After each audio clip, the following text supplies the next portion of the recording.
Bonjour, aujourd'hui nous allons nous intéresser aux différentes animations possibles sur le site internet personnalisé et à leur configuration. Donc nous sommes connectés sur le back-office du site personnalisé et nous allons aller dans la rubrique animation dans le menu principal. On va commencer par le haut du site, à savoir les slides ou banners. Donc, quand on est sur la page d'accueil du site personnalisé, on retrouve ici ce qu'on va appeler des slides, bannières ou banners que l'on va pouvoir personnaliser. Ici, animation, slide.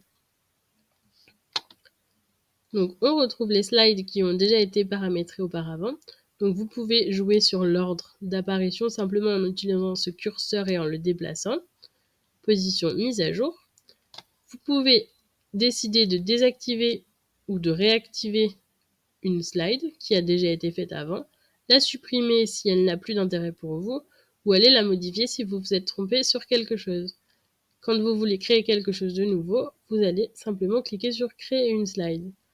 On va simplement voir comment est construite la slide à l'intérieur en allant voir ici en éditant. Donc on est sur la slide Westford Mill, donc son statut est bien actif. On est sur notre site internet test. Il est question d'une image. Il pourrait s'agir de vidéos si on le souhaitait. On peut mettre autant d'images à défiler à la suite des autres. Par contre, on ne peut mettre qu'une seule et même vidéo qui tournera en boucle. Ensuite, on doit intégrer un visuel. Donc, le petit i ici indique la taille du visuel qui doit être intégré à cet endroit-là. Il faut faire attention, pour les slides, on a besoin de 2 visuels pour la même bannière.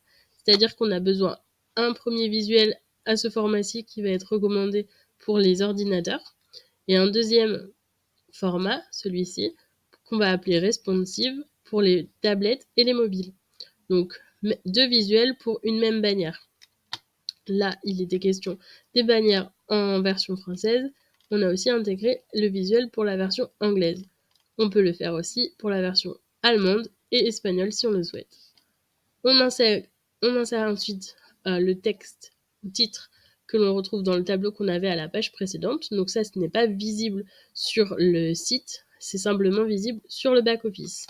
Et ensuite, on va aller intégrer le lien pour que les gens, quand ils cliquent sur le visuel, puissent atterrir quelque part. Donc ce lien, on va sur le site, les marques. Là, on était sur la marque Westford Mill. Donc on récupère la marque Westford Mill.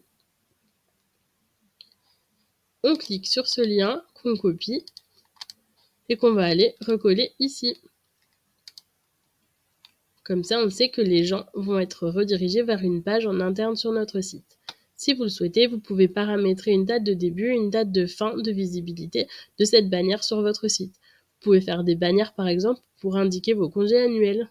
Donc, vous mettez une date de début, le début de vos congés, date de fin, le retour de vos congés, par exemple. Une fois que ces informations sont toutes renseignées, vous enregistrez et vous fermez.